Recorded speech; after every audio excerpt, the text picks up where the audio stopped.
Convido você a abrir sua Bíblia no texto de Efésios 4, versículos de 1 a 16, e nós vamos falar um pouquinho sobre o tema que abordamos pela manhã, que é a unidade do corpo de Cristo.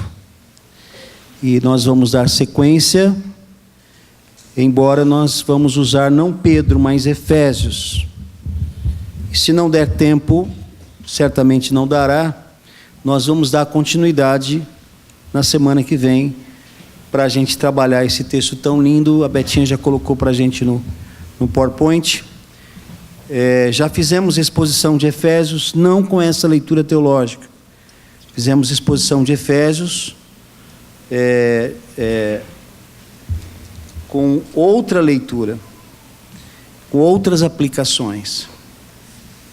Mesmo sentados, porém com toda reverência, acompanhe a leitura, Efésios 4, versículos de 1 a 16.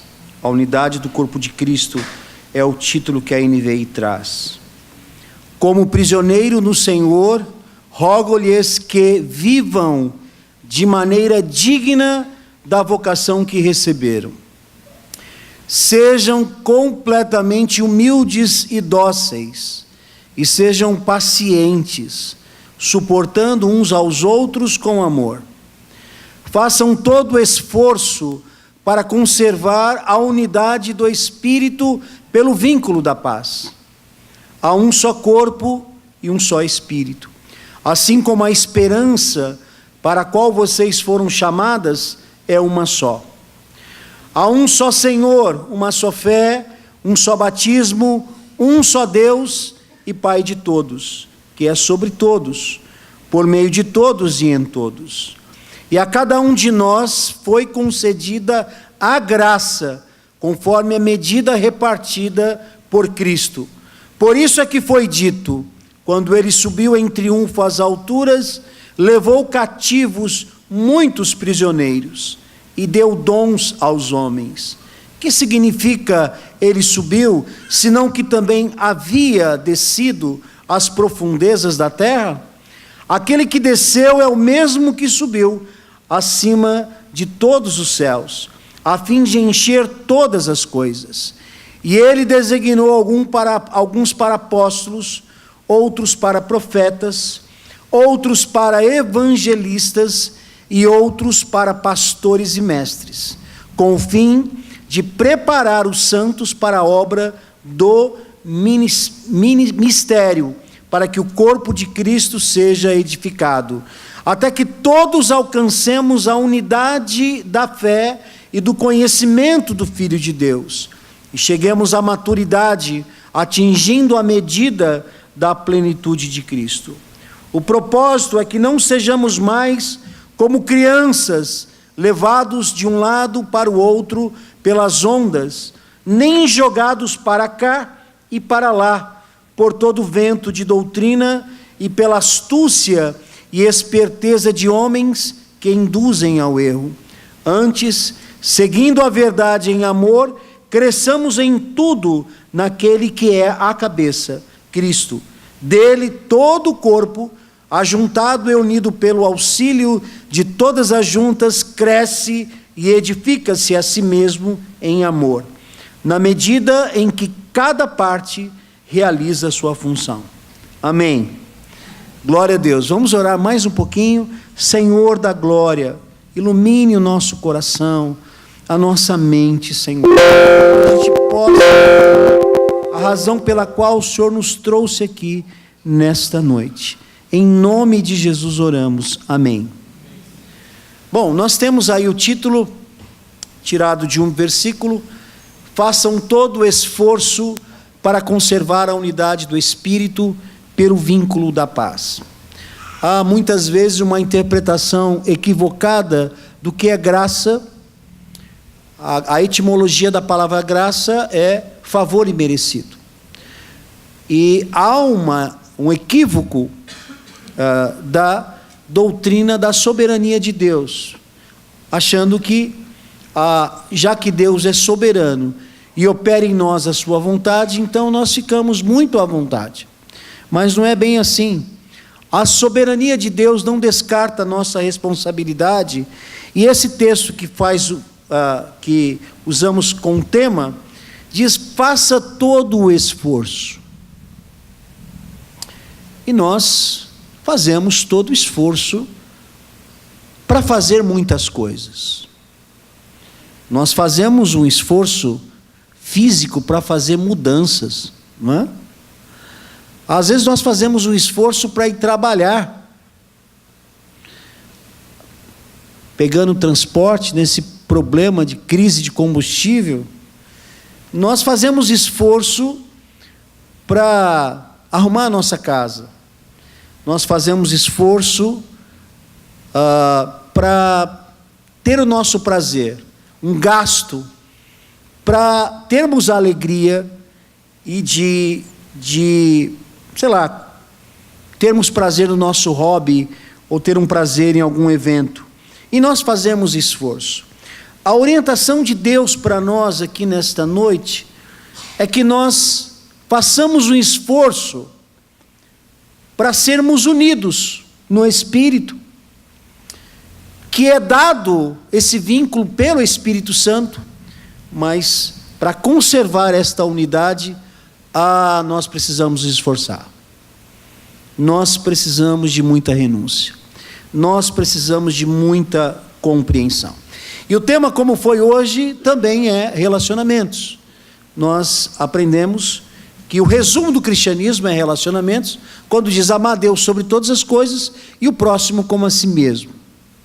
Amar o próximo como a si mesmo não é fácil. E você começa amando o próximo como a si mesmo em casa. O seu irmão, seus pais, os seus filhos, as pessoas que estão à sua volta, e também na igreja, amando como a si mesmo. Então, a ideia é nos relacionarmos bem com Deus, para que nos relacionemos bem conosco mesmo, como vimos hoje pela manhã, e assim possamos nos relacionar com as outras pessoas. Quando a gente olha para esse texto, a rainha das epístolas, um texto tremendo, de 6 capítulos, onde metade é doutrina, metade é prática, fala exatamente de relacionamentos. Depois do apóstolo Paulo usar esses 3 capítulos doutrinários para falar da graça de Deus sobre nós e sobre a sua igreja, agora ele começa a falar de relacionamento, começando pela forma correta de agir entre os cristãos, como vimos pela manhã. A palavrinha que vocês já conhecem bem: ortodoxia e ortopraxia. Ortodoxia, forma correta de crer. Ortopraxia, forma correta de agir. Sem ortodoxia, não há ortopraxia. Ou seja, se você não crê da forma correta, você não vai praticar da forma correta. Por que há crentes vulneráveis? Crentes, ou cristãos, para ser mais generalizado, porque até o diabo crê, né, estremece, a Bíblia diz. Mas o cristão, especialmente o evangélico, por que há tanta vulnerabilidade no cristão que mente, que adultera, que rouba, que furta, que deve e não paga, que briga, que dá mau testemunho, que tem um coração duro? Olha, das duas umas: ou ele realmente não é convertido e não foi transformado pelo Espírito Santo, ou ele não foi doutrinado. O cristão que é doutrinado, ele é um cristão que houve uma reforma na sua vida, a reforma da santificação. Então nós temos alguns problemas com relação a agir em comunhão e unidade, que é o isolamento. Tem pessoas que gostam de ficar amuado no seu canto. Está em crise. O texto de Provérbios vai dizer: quem se isola busca interesses egoístas e se rebela contra a própria insensatez. Pessoa que se isola fica totalmente desequilibrado. A comunhão, ela funciona como uma terapia. A igreja, embora não tenha essa finalidade última, ela é uma comunidade terapêutica. Ela tem uma comunidade terapêutica onde você abre seu coração, você tem comunhão, você ri, você chora, você compartilha os seus problemas, você sai daqui renovado. É muito bom a comunhão na vida da igreja. Ainda mais quando tem uma comunhão, uma confraternização, que nem hoje à noite, após o culto, né? A igreja primitiva comia juntos, né? Isso é muito bom. Agora, há pessoas que se isolam e não querem saber de comunhão. Mas a Bíblia nos ensina que nós precisamos nos esforçar para a unidade, para preservar esta unidade que é dada pelo Espírito Santo. Bom, nestes 5 minutos que temos, eu quero desconsiderar as considerações. Isso é um pleonasmo, né? E quero partir para a leitura teológica, que são as aplicações desse texto. E eu tenho 5 lições desse texto. A primeira lição é que a unidade do corpo de Cristo é preservada através do amor fraterno. O amor fraterno, ele vai resumir o que o apóstolo Paulo escreve para a igreja de Éfeso, provavelmente uma carta circular, quando ele diz que vocês têm que ser humildes, dóceis, pacientes, suportar um ao outro, dar suporte em amor, com amor, e faça todo esforço para conservar esta unidade. E Hebreus vai dizer: se depender de vós, tenha paz para com todos. E ainda, seguir a paz com todos e a santificação, sem a qual ninguém verá o Senhor. Seguir a paz com todos, comunhão horizontal. E a santificação, comunhão vertical, sem a qual ninguém verá Deus. Então, a unidade é preservada por amor fraterno. E amor fraterno, você tem que se desdobrar, tem que ter renúncia. Não é só porque Deus vai colocar gente que é uma encrenca na sua frente. É porque você mesmo é uma encrenca. Já falou que você é difícil, que você é genioso, que você é egoísta, que você tem problema de temperamento. Quando você olha para os seus alvos, o seu prazer, você não quer saber de mais ninguém. E, enfim, nós somos difíceis. Nós somos só aceitáveis quando o Espírito de Deus transforma a nossa vida. Você não é fácil, não. Precisa de amor para suportar você. E eu sei que vocês precisam de amor para me suportar. Primeira lição é que nós vamos preservar a unidade através do amor fraterno. E isso não é só dentro da igreja, é dentro da família, é dentro lá do trabalho. Que coisa difícil às vezes é ter comunhão em família. A segunda lição: a unidade do corpo de Cristo, ela é preservada através... a unidade é a terceira, tem uma a mais, irmã, desculpa.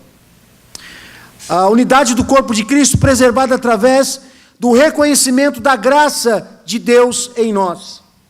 Vejamos que quando o apóstolo Paulo fala a respeito dessa graça, ele diz: a cada um de nós foi concedida a graça, conforme a medida repartida por Cristo. Agora, muitas vezes nós pensamos que tudo que temos e somos é porque nós mandamos bem, mas não é. Tudo que você tem é graça de Deus. As suas habilidades, os seus talentos, os seus dons, os seus recursos, a sua capacitação, é graça de Deus. É verdade que quando ele fala de graça de Deus, dessa graça concedida, ele vai preparar o terreno para falar sobre dons espirituais. Nós falaremos disso à frente. Mas nesse texto propriamente dito, vai mostrar que nós não reconhecemos, conforme diz Tiago, que toda boa dádiva e dom perfeito vem do Pai das luzes. Se Deus não quisesse, você não teria seu carro, sua casa, o seu trabalho, o seu emprego, a sua família, os seus recursos. Todas as coisas é porque Deus nos ama, atende às nossas orações, mesmo sendo nós infiéis, Ele continua sendo fiel. Então, eu vou preservar a graça, a unidade, dentro do contexto eclesiástico, quando, irmãos, eu reconhecer que todos os favores que eu tenho foram me dados por Deus. Aí você fica pianinho, você fala, puxa vida, você fica agradecido, quando você reconhece isso. Mas quando você acha que você conquistou, que você mandou bem, que você é soberbo, você fica insuportável, inconscientemente você acaba pisando nos outros. Mas, irmãos, tudo que nós temos é graça. Num olhar, Deus pode tirar tudo de nós. A saúde, o vigor que nós temos, os relacionamentos que nós temos, é tudo graça de Deus. Agora nós temos a penúltima lição, quando ele diz que designou uns para profetas, evangelistas, e ele tem uma lista tímida de dons espirituais, que é a palavra graça também, carismatá, dons, que são habilidades que Deus nos dá para a edificação da igreja. Então a lição é a seguinte: a unidade do corpo de Cristo é preservada através do exercício dos dons espirituais para a edificação mútua. O que eu quero dizer com isso? Nessa leitura nós aprendemos o seguinte, que dentro da comunidade cristã e dentro da família também, nós vamos preservar a unidade quando eu fazer alguma coisa em benefício do outro, quando eu estiver participando do crescimento, da edificação, contribuindo com alguma coisa. Sabe como é na sua casa? Vocês não dividem as tarefas? Um faz a feira, outro faz o mercado, e o outro faz a comida, e o outro lava a louça, e o outro varre o quintal, e o outro faz isso, e o outro faz isso. Bom, se não é assim, deveria ser assim, cada um faz sua parte. É assim que a gente exercita a cidadania, começando do lar. Na igreja não é diferente. Eu não posso ficar de braços cruzados na igreja. Por quê? Porque a Bíblia diz que Ele nos deu dons espirituais. Um dom, uma habilidade espiritual para o crescimento do outro. Então, alguma coisa eu preciso fazer. Nem que seja intercessão. Nem que seja ajudar em alguma coisa. Um irmãozinho me procurou, chegou na igreja, batizou recente, falou, pastor, eu queria fazer alguma coisa. Só que eu só posso vir de manhã, que eu trabalho à noite, eu queria fazer alguma coisa. Quando eu falei do estacionamento, ele ficou maravilhado. Pastor, deixa comigo e tal, não sei o que, já estamos marcando para ele começar a nos ajudar no estacionamento. Porque passou daquela porta para cá, ninguém é empresário, ninguém é doutor. Todo mundo é irmão. Ninguém está acima. Nós somos unidos, somos companheiros. Comemos do mesmo pão. Isso é companheiro, à luz da palavra de Deus. Então, se você quer preservar a unidade, pense em fazer alguma coisa. E a última lição que compartilho e encerro é que a unidade do corpo de Cristo, ela é preservada através da busca da maturidade cristã. Veja que o propósito dessa maturidade e de estarmos juntos é que não sejamos, o texto diz, mais como crianças, levados de um lado para o outro pelas ondas, nem jogados para cá e para lá por todo o vento de doutrina e mais. Olha, texto escrito há 2000 anos atrás, e pela astúcia e esperteza de homens que induzem ao erro. Irmãos, hoje a gente vive num momento de convulsões heréticas, doutrinárias, cheio de dogma, e um pisando na cabeça do outro, e eu lamento esses téles evangelistas que concorrem com os nossos cultos, e que ficam oferecendo a teologia da prosperidade em troca de oferta, de venda de livros, e de correntes, e de tantas outras coisas. E as pessoas me mandam mensagem pelo WhatsApp, eu não acredito. Agora, a última que apareceu é o cara mergulhando a Bíblia no azeite, e as pessoas vão lá e põem a mão na Bíblia para receber uma bênção. A vassoura santa, né, que varre a maldição do seu lar. Então você vai lá e compra uma vassoura por R$1.000. Não, isso é um absurdo, isso é indulgência, isso é Idade Média. Isso é Idade Média. Isso é um absurdo. E a gente está vivendo nesse tempo essas coisas. gente vendendo casa, vendendo carro e vendendo as coisas e tal, e dando para a igreja. Isso é uma heresia. E outras coisas mais. Por isso, essa lição nos ensina que nós teremos unidade se nós crescermos. Nós precisamos crescer. Olha, irmãos, eu trabalhei o texto de Efésios, foi a minha dissertação no mestrado, eu amo Efésios, mas quando eu olho para Efésios e começo a ler, eu vejo que, puxa, eu não sei nada. E cada vez que a gente lê a palavra de Deus, a gente descobre coisas maravilhosas, e a gente vai descobrindo lições tremendas e maravilhosas no texto bíblico. E nós precisamos crescer para baixo. Nós precisamos ter maturidade para lidar com as pessoas. Às vezes a gente não pensa em nossos gestos, não pensa em nossas ações e nem em nossas reações, mas muitas vezes, não poucas, os nossos gestos estão escandalizando a muitos. Por quê? Falta-lhe EBD. Pessoas que oram, pessoas que agem errado. Problema doutrinário. Faltam-lhe EBD, faltam-lhe doutrina. E, lamentavelmente, mesmo dentro das igrejas históricas, tem pessoas que vem para a igreja, ouve o sermão, conhece a verdade, participa da escola dominical, chega em casa e lava a casa com sal, para santificar a casa. Põe um copo d'água em cima do rádio, achando que aquela água do rádio, da televisão, né, porque aquela água vai ser santa. E cheio de coisas que a Bíblia não ensina, que não existem nas Escrituras Sagradas. Nós precisamos buscar a maturidade cristã, nós precisamos aprender. Independente do seu tempo de igreja, independente da sua faixa etária, nós precisamos estar em rumo à maturidade cristã. E por isso, nós precisamos, nessa busca da maturidade cristã, nós vamos preservar a unidade no corpo de Cristo. Eu concluo dizendo que esse texto, numa visão de unidade, nós conseguimos preservá-la através da mutualidade, da identificação uns com os outros, do reconhecimento que há diversidade entre nós, da dependência um do outro, porque ninguém aqui se basta em si mesmo, irmão. Nós precisamos das pessoas, uns dos outros. E essa mutualidade, essa identificação, essa diversidade, essa interdependência, que é uma engrenagem da qual Coríntios vai dizer, vai nos tornar um só. Eu quero desafiá-lo no temor do Senhor, a partir deste momento, cultivar relacionamentos, fazer amizades, saber o nome da pessoa, conhecer as pessoas, pegar o telefone, o WhatsApp das pessoas e ter comunhão, porque nós precisamos uns dos outros. Você não pode viver a sua fé isoladamente.